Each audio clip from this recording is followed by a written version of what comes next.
ప్రజా సమస్యలు విస్మరించి ఒకవైపు రైతుల సమస్యలు ఉన్నాయి.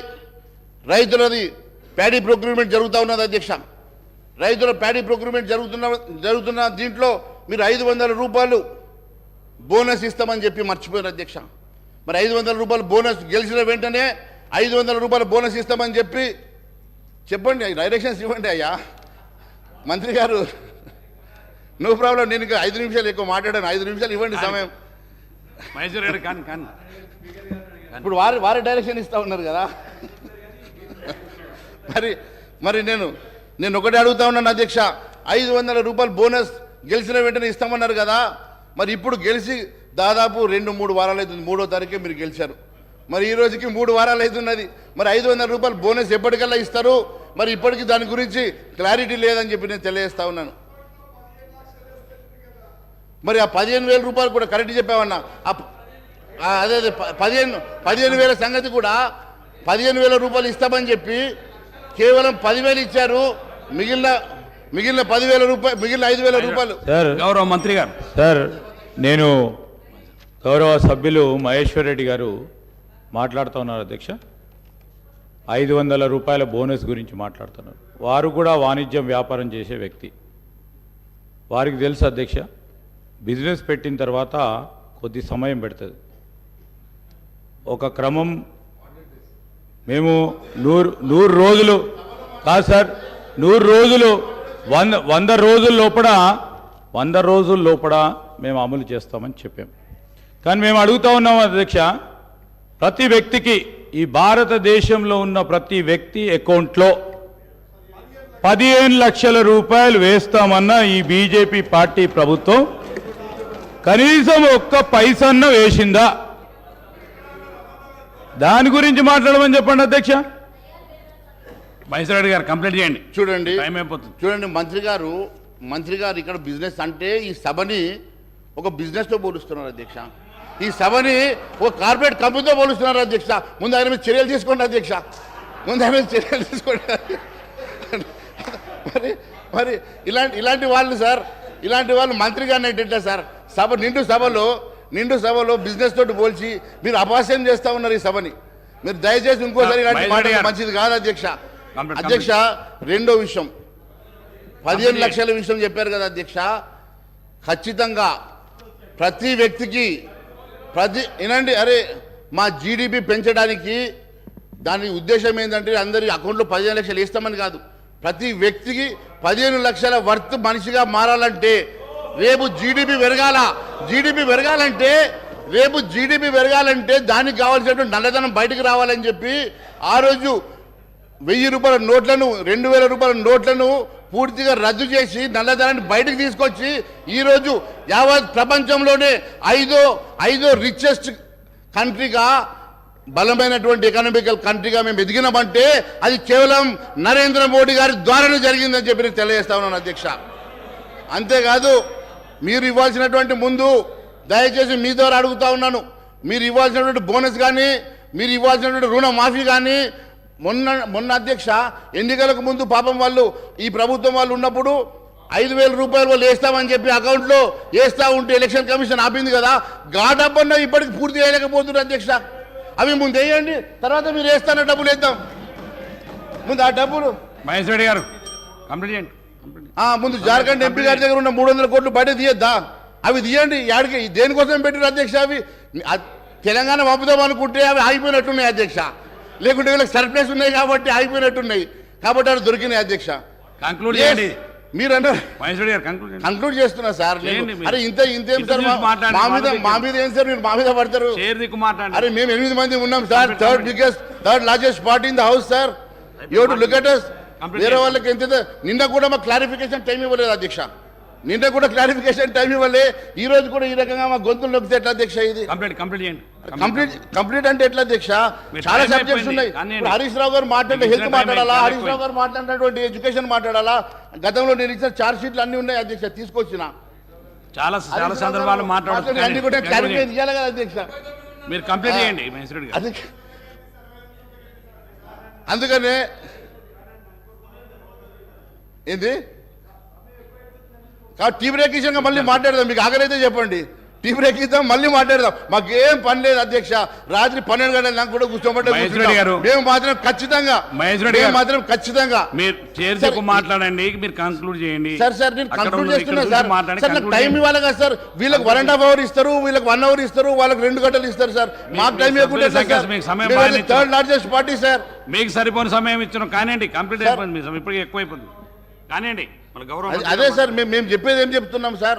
మరి రుణమాఫీ 9వ తారీఖు మొన్న అంటున్నారు, 100 రోజులు అంటున్నారు. మంత్రి గారు అబద్ధం చెప్పడం కాదు సార్, హౌస్కి అబద్ధం చెప్పుడు తప్పు కాదు సార్. ఆయన మేనిఫెస్టోలో 9వ తారీఖు రాసిండా లేదా సార్? 9వ తారీఖు రాసినప్పుడు ఆయన 100 రోజులు టైం పెట్టి అడుగుతాడు సార్. అగో ఇట్లా అంటుండే సార్. ఇట్లా అంటే ఏమంటే ఇయ్యమనా, ఇయ్యకుండా ఇట్లా పెట్టామనా, ఇయ్యకుండా ఇట్లా పెట్టాం మేము, ఇట్లా అంటున్నాడు చూడు. సభను గౌరవ సభ్యులు పూర్తి స్థాయిలో ప్రకదారి పట్టిస్తా ఉన్నారు అధ్యక్ష. మేమేం చెప్పాము, మా 6 గ్యారెంటీలు ఇది కాంగ్రెస్ పార్టీ గ్యారెంటీ 100 రోజుల్లో అమలు చేస్తామని చెప్పాము. వారు కావాలనే 9వ తారీఖు నాడు ఇస్తామని చెప్పామని వారు ఒక పక్కన వారి మిత్రపక్షమైన టీఆర్ఎస్ వారు చెప్తూ పోతూ నడుస్తూ ఉన్నారు అధ్యక్ష. ఈరోజు మేము చెప్తా ఉన్నాం అధ్యక్ష, ఈరోజు మేము చెప్తా ఉన్నాం 100 రోజుల లోపల మా మేము 6 గ్యారెంటీలను అమలు చేసే కార్యక్రమం చేయటం జరుగుతుంది. నేను గౌరవ మహేశ్వర్ రెడ్డి గారిని కోరుతా ఉన్నాను, సబ్జెక్ట్ పరంగా 2 నిమిషాలు మాట్లాడి చాలా సమయం ఇచ్చారు. 9 మంది సభ్యులు, 8 మంది సభ్యులు, మరి 7 సభ్యులు, మరి వీళ్ళందరూ ఉన్నట్టుగా అందరికీ కూడా అవకాశం ఇవ్వాలి. వారికి ప్రధాన ప్రతిపక్షం కనుక వారికి ఎక్కువ సమయం వస్తుంది. మరి వారంత సమయం రావాలని అనుకున్నప్పుడు మీరు ప్రధాన ప్రతిపక్షమై కూర్చునేందుకు ప్రయత్నం చేయండి. వారు మీ స్థానంలోకి వస్తారు, మరి అప్పుడు చూద్దాము. కానీ దయచేసి నేను గౌరవ శాసన సభాపతి గారిని కోరుతా ఉన్నాం అధ్యక్ష, గౌరవ శాసనం కంక్లూడ్ చేసి సార్ అధ్యక్ష, ఇంకా ఎంఐఎం వారు మాట్లాడేది ఉంది, సిపిఐ వారు మాట్లాడేది ఉంది, మళ్ళా మంత్రి గారు కూడా రిప్లై చేసేది ఉంది అధ్యక్ష. I would like to request honourable member to conclude. Mahesh Reddy garu మీరు కంప్లైంట్ చేయండి అధ్యక్ష. ఒక నిమిషం సార్, ఒక నిమిషం అధ్యక్ష. అధ్యక్ష ఆయన కంప్లీట్ చేయండి. ఎందుకు అధ్యక్ష మంత్రి గారు ఉలికి పడుతున్నారు? నేను మాట్లాడితే లేస్తాడు ఎందుకు అధ్యక్ష? ఆయన గంటన్నర మాట్లాడితే లేవలే అధ్యక్ష, నేను మాట్లాడితే లేస్తాడు ఎందుకు అధ్యక్ష? ఎందుకు నన్ను టార్గెట్ చేస్తుండే అధ్యక్ష? ఏదో పర్సనల్గా నన్ను టార్గెట్ చేస్తుంటే అనిపిస్తుంది అధ్యక్ష. నాకు సమయం ఇవ్వద్దు అని నేను ఒకటే అడుగుతా ఉన్నాను అధ్యక్ష. వారు పాపం మాట్లాడలేరు అధ్యక్ష. 2 లక్షల రుణమాఫీ అని గట్టిగా మాట్లాడలేరు. ఎందుకంటే అధ్యక్ష వాళ్ళు కూడా ₹1,00,000 పూర్తిగా రుణమాఫీ చేయలేకపోయారు కాబట్టి మాట్లాడలేరు అధ్యక్ష. నిరుద్యోగ వృత్తి వాళ్ళు మాట్లాడలేరు అధ్యక్ష. నిరుద్యోగ వృత్తి వాళ్ళు మాట్లాడలేరు ఎందుకంటే వాళ్ళు నిరుద్యోగ వృత్తి ఇవ్వలేదు కదా. కాబట్టి మాట్లాడగలిగేది మేమే కదా అధ్యక్ష. మేము అక్కడ కూర్చుంటే అవసరం లేదు అధ్యక్ష. మొన్న 1కెళ్ళి 8 వచ్చాం, 8కెళ్ళి 80 అక్కడికే వస్తాం అధ్యక్ష నేరుగా. ఇది గుర్తుపెట్టుకోండి అధ్యక్ష. మేము ఇక్కడ కూర్చోవాల్సిన అవసరం లేదు అధ్యక్ష. మాకెవరు మిత్రపక్షాలు కారు అధ్యక్ష. ఏమైనా మిత్రపక్షాలు గతంలో పోటీ చేసుకున్న స్నేహం, పాత స్నేహం ఉంటే మీ మధ్యలో ఉంది అధ్యక్ష. పాతది ఇంకా ఫ్లేవర్ పోనట్టుంది, వాళ్ళ బంధుత్వం కానీ స్నేహం కానీ పాత స్నేహం అట్లే ఉన్నట్టు. నన్ను డిబేట్ చేస్తున్నా అధ్యక్ష. మీరు మీకు ఒక్క నిమిషంలో కంప్లీట్ చేయండి. సార్ మేము 8 మంది ఉన్నాం సార్, మాకు క్యాలిక్యులేట్ చేసి టైం ఇవ్వండి. మీరు నిన్న ఎంఐఎం టైం ఇచ్చారు సార్, నిన్న మీరు ఎంఐఎం టైం ఇచ్చారు.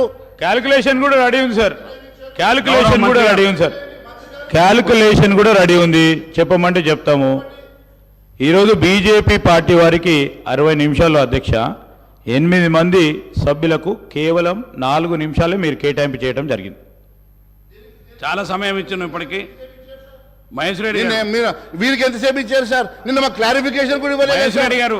మీరు మాట్లాడుకొని మీరు లొల్లి పడి బయటపడుతుంది సార్. ఇది అన్యాయం సార్. ఇది మహేష్ రెడ్డి గారు మీరు కంప్లీట్ చేయకపోతే గౌరవ మంత్రి గారు మాట్లాడతారు. కంప్లీట్ అంటే ఒక్క నిమిషంలో మీరు కంక్లూడ్ చేయండి. ఒక్క సెకండ్ లో మీరు కంప్లీట్ చేయండి సార్. ఒక్క నిమిషంలో కంప్లీట్ ఎట్లయితే సార్? కంక్లూజన్ చాలా సమయం ఇచ్చిన మీ సమయంతో వృధా చేసుకుంటూ మీరు అక్కడ ఇక్కడ మాట్లాడి. సార్ నేను ఒకటే తెలియజేస్తాను అధ్యక్ష, మరి 9వ తారీఖు గురించి కూడా మిస్గైడ్ చేశారు అధ్యక్ష మంత్రి గారు. 9వ తారీఖు మీ మేనిఫెస్టోలో మీరు పెట్టారా లేదా? 9వ తారీఖు మేనిఫెస్టోలో 2 లక్షల రుణమాఫీ చేస్తామని చెప్పారా లేదా? గెలిచిన వెంటనే చెప్పలేదంటే ఎట్లా నువ్వు? 9వ తారీఖు రోజు మీరు చూడండి మీ మేనిఫెస్టో, నా కాడ కాపీ ఉన్నది 2 లక్షల రుణమాఫీ. అంతేకాదు అధ్యక్ష, అంతేకాదు అధ్యక్ష, మీరు గెలిచిన వెంటనే ₹500 బోనస్ ఇస్తామని చెప్పారు కదా అధ్యక్ష. మరి 500 రూపాయల బోనస్ ఎందుకు ఇవ్వలేదు అధ్యక్ష? 500 రూపాయల బోనస్ ఎప్పుడు ఇస్తారు? కొనుగోలు గౌరవ మంత్రి గారు పొన్నం ప్రభాకర్ గారు.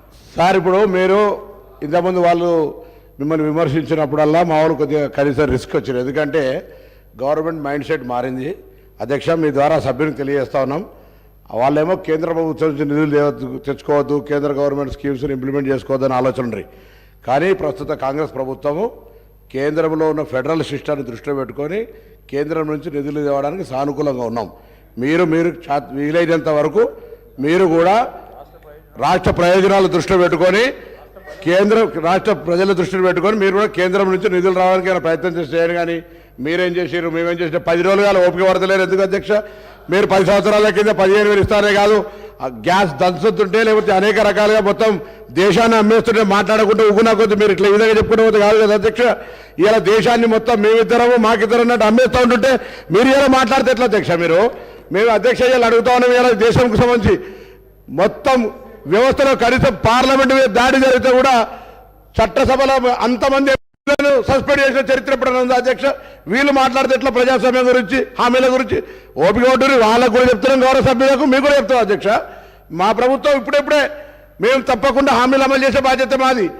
గత 10 సంవత్సరాలుగా ప్రభుత్వ ఆర్థిక పరిస్థితి ప్రజలకు చెప్పాలని ప్రయత్నం చేస్తా ఉన్నాం.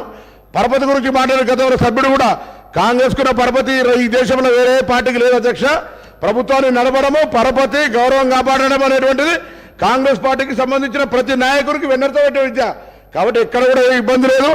ఈ ప్రభుత్వాన్ని సమర్థవంతంగా 5 సంవత్సరాలు పరిపాలించి భవిష్యత్తులో కూడా మాకే మళ్ళీ ప్రజలు పట్టం కట్టే విధంగా పరిపాలన కొనసాగితే మీరు పరిశాన కాకండి, ఆందోళన చెందకండి, ఆరోగ్యం కాపాడుకొని కొద్ది రోజులు ఓపిక కొట్టండి, నిమ్మలంగా ఉండండి. తప్పకుండా 10 రోజులకే టీఆర్ఎస్ పార్టీ ప్రతిపక్ష సభ్యులు కావచ్చు, మీరు కావచ్చు, కొద్దిగా ఓపిక కొట్టమని కోరుతా ఉన్నా దయచేసి మీ ద్వారా వాళ్ళందరికీ కూడా. మహేశ్వర్ రెడ్డి గారు, మీరు ఇచ్చిన సమయం కంటే చాలా ఎక్కువైంది. మీరు ఒక్క చూడండి, సెకండ్ లో కంప్లీట్ చేయకపోతే గౌరవ మంత్రి గారికి ఇస్తాను. ఇప్పుడు వారు ఏం మాట్లాడుతున్నారు అధ్యక్ష? సంబంధం ఉన్న మీరు కంప్లీట్ చేయండి. మీరు సంబంధం ఉన్న సబ్జెక్ట్ మీరు సబ్జెక్ట్ మంత్రి గారు కాబట్టి ఏం మాట్లాడినా మీరు మైక్ ఇస్తారు. మంత్రి గారు కాబట్టి ఏం మాట్లాడినా నడుస్తుంది కంప్లీట్ చేయండి. వారు మాట్లాడింది ఏంది అధ్యక్ష? సంబంధం ఉన్న అంశం అధ్యక్ష. ఇది దాని మీద చర్చ పెట్టమండి, మేము చర్చకు సిద్ధంగా ఉన్నాం. దానికి టైం ఇవ్వమనండి, అలకేట్ చేయమండి, దేనికైనా సిద్ధంగా ఉన్నాం. ఇష్టానుసారంగా వారు మాట్లాడితే ఎట్లా? సబ్జెక్ట్ ఏదైనా ఉంటే ఏం మాట్లాడుతున్నారు అధ్యక్ష? నేను సంబంధం లేదు, ఏం మాట్లాడలేదు. నేనేమన్నా ప్రభుత్వ మైండ్ సెట్ మారింది. ప్రభుత్వము కేంద్రం నుంచి కూడా నిధులు తెచ్చుకోవడానికి సానుకూలంగా ఉంది తెలంగాణ ప్రజల ఆకాంక్షలకు అనుగుణంగా. మీరు అందుకేమైనా సహకరిస్తామంటే నేను తప్పు మాట్లాడినంటారేంది? నేనేం తప్పు మాట్లాడిన అధ్యక్ష? తెలంగాణ ప్రజలు సహకరించారా? మీరు సహకరించమని అడిగితే కూడా మీరు ఇట్లా మాట్లాడితే ఎట్లా? మీరు చెప్పండి సహకరించమని. మా ప్రభుత్వాన్ని విమర్శ చేయడానికి మీరు పరిమితం చెప్పండి. మేము ఇచ్చిన హామీలు అమలు చేయడానికి కేంద్రం ఏం సహకారం చేస్తాం చేయించు. గ్యాస్ సబ్సిడీ 500 కదా, మీరు 500 ఇచ్చే అవసరం లేదు, కేంద్రమే మేము బరువు మోస్తామని చెప్పండి. అట్లా చేతనవుతుందా? ఆ పార్టీని మీరు ఒప్పియగలుగుతారా కేంద్రంలో ఉన్నటువంటి వాళ్ళను? అసలు మీ దగ్గర మీ పార్టీలో మీకు సంబంధించిన మాటనే లేదు. వీళ్ళకి నిజంగా ఒక చిత్తశుద్ధి ఉంటే నిండు పార్లమెంటులా తెలంగాణ తెచ్చుకున్న విధానాన్ని అవమానపరిచిన వీళ్ళు ఇంకా బీజేపీలు ఉన్నారంటేనే ఈ తెలంగాణ ప్రజలకు అవమానకరం అధ్యక్ష. దేశానికి అవమానం. తెలంగాణను కిచ్చపరిచారు, తెలంగాణ అమరవీరులకు కిచ్చపరిచారు.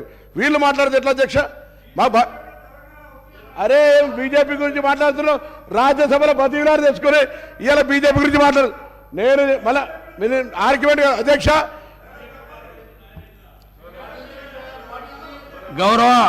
గౌరవ మంత్రి ఇరిగేషన్ శాఖ మంత్రి ఉత్తమ్ కుమార్ రెడ్డి గారిని మాట్లాడాల్సి కోరు. కంక్లూడ్ అయిపోయింది. మీకు చాలా సార్లు సమయం ఇచ్చినాను, మీరు కంక్లూడ్ చేయట్లేరు. మీరు చైర్ దిక్కు మాట్లాడకుండా అక్కడ మాట్లాడడం మీ సమయానంతా. గౌరవ మంత్రి, మీరు ఒక్క నిమిషంలో కంప్లీట్ చేయండి. ఒక్కటే సార్, నాకు అందరికి ఇచ్చాడు, నాకు సమయం ఇవ్వండి. మీ అందరికంటే ఎక్కువ సమయం ఇచ్చినాం. మీ సమయాన్ని మీరే వృధా చేసుకుంటున్నారు. చాలా సమయం ఇచ్చినాం. మీకు ఇవ్వాల్సిన దానికంటే ఎక్కువ సమయం ఇచ్చాము. ఒక్క నిమిషం మాట్లాడమంటే ఎట్లా సార్? మీకు మీ సంఖ్యాబలానికంటే మీకు 40 మినిట్స్ పైన ఇచ్చినాం సార్. మీ సంఖ్యాబలం కంటే ఎక్కువ ఇచ్చినాం మీకు సార్. దాంట్లో ఏమనుకోవాలి. మీరు ఒక్క గౌరవ మంత్రి పొన్నం ప్రభాకర్ గారు, మీరు మీ సబ్జెక్ట్ మాట్లాడితే చెప్తున్నాను సార్. గౌరవ మంత్రి పొన్నం ప్రభాకర్ గారు పదే పార్లమెంటు దాడి గురించో ఇంకో దాని గురించో మాట్లాడితే దానికి ఒక చర్చకు పెట్టమనండి, మేము సిద్ధంగా ఉన్నాం. వారు చెప్పాలనుకున్నటువంటి అది పార్లమెంట్ మీద దాడి గురించి వాడు పదే మాట్లాడుతూ ఉన్నారు. దాని మీద చర్చకు పెట్టండి, మేము దానికి సిద్ధంగా ఉన్నాం. అంతేకాకుండా వారు వారు వారు వారు ఫస్ట్ లేరు సార్. సబ్జెక్ట్ నేను చెప్పినప్పుడు సబ్జెక్ట్ చెప్పినప్పుడు వారు లేరు. దయచేసి వినండి. పొన్నం ప్రభాకర్ గారు, నేనేమన్నాను, మీకు నిధులు కావాలంటే కేంద్ర ప్రభుత్వం గతంలో ఇన్ని లక్షల కోట్ల నిధులు ఇచ్చింది. మన ఈ రాష్ట్ర ప్రభుత్వం కాదు ఇవ్వడానికి కూడా కేంద్ర ప్రభుత్వం ఖచ్చితంగా సిద్ధంగా ఉంటుంది. కాకపోతే ఈరోజు ఈ రాష్ట్ర ప్రభుత్వం చేసిన ఒక చరిత్రాత్మకమైన తప్పిదం ఏంటంటే సార్, ఈ రాష్ట్ర ప్రభుత్వం శ్వేతపత్రం పేరు మీద 6,50,000 కోట్ల రూపాయలు అప్పు ఉందని చెప్పి ప్రజానీకానికి కాదు యావత్ భారతదేశానికి చెప్పడం వలన ఈరోజు 70% మన వనరులు కేవలం సాలరీస్కి, రికరింగ్ ఎక్స్పెండిచర్స్కి, ఇంట్రెస్ట్లకు, రీపేమెంట్లకే వెళ్తే 30%లో ఈ రాష్ట్రం సంక్షేమ కార్యక్రమం నడపగలుగుతుందా? రేపు కొత్త లోన్లు తీసుకొస్తే వాటికి మరి రీపేమెంట్ చేయగలిగే శక్తి ఈ రాష్ట్రానికి ఉన్నదా అని చెప్పి రేపు అడుగుతారా లేదా? ఒక్కసారి మీరు ఆలోచన చేయండి అని అడుగుతా ఉన్నాను. మీ ఆర్థిక నిపుణులతో మాట్లాడండి. ఆర్థిక నిపుణులు దీన్ని ఒప్పుకుంటారా చెప్పండి. మీరు ఒక చిన్న బ్యాంకుకు వెళ్ళి 1 లక్ష రూపాయలు లోన్ అడిగితే 100 పేపర్లు అడిగేటప్పుడు ఈరోజు లక్షల కోట్ల రూపాయలు మీరు నిధులు తీసుకురావాలన్నా, లోన్ తీసుకురావాలంటే ఏ రకంగా రీపేమెంట్ చేస్తారో మరి రాష్ట్రాన్ని అడుగుతారు కదా. ఈ రకంగా మీరు యావత్ రాష్ట్రానికి సంబంధించినటువంటి పూర్తి మరి అంశాన్ని 6,50,000 కోట్ల రూపాయల అప్పులను తీసుకొచ్చి ఇలా మీరు ఈ రకంగా సభలో పెట్టి యావత్ దేశానికి మీరు చెప్పినంటే ఏ రకంగా మనం ముందుకెళ్తాం? ఏ రకంగా లోన్లు వస్తాయి? మేము మీతో రావడానికి సిద్ధంగా ఉన్నాం. మీకు ఈ రాష్ట్రానికి లోన్లు వచ్చినా, నిధులు వచ్చినా మాకు సంతోషమే. కానీ మీరు తీసుకురావడానికి గాల మరి కనీసం ఉన్నటువంటి హోప్ను కూడా మీరు పోగొట్టి ఈరోజు మీరు కేవలం కేంద్రాన్ని నిందిస్తామంటే ఊరుకునే సమస్య లేదు అధ్యక్ష. కేంద్ర ప్రభుత్వం గతంలో కూడా లక్షల కోట్ల రూపాయలు ఇచ్చినటువంటి చరిత్ర ఉన్నది. మొన్న గత 10 సంవత్సరాల్లో కూడా కొన్ని లక్షల కోట్ల రూపాయలు ఇచ్చి మరి ఈ రాష్ట్రాన్ని ఆదుకున్నటువంటి చరిత్ర ఉన్నది. రేపు మీకు కావాలంటే కూడా మరి ఖచ్చితంగా నిధులు ఇస్తారు, సమకూరుస్తారు. కానీ మరి మీరు ఇచ్చేటువంటి మరి ఈ రకమైనటువంటి నివేదికల వల్ల ఈ రాష్ట్రంలో కేంద్ర ప్రభుత్వమే కాదు ఏ ఒక్క ఫినాన్షియల్ ఇన్స్టిట్యూషన్ కూడా ముందుకు వచ్చే సమస్య ఉండదు. మనము పడే ప్రమాదం ఉండదని చెప్పి నేను తెలియజేస్తా ఉన్నాను అధ్యక్ష.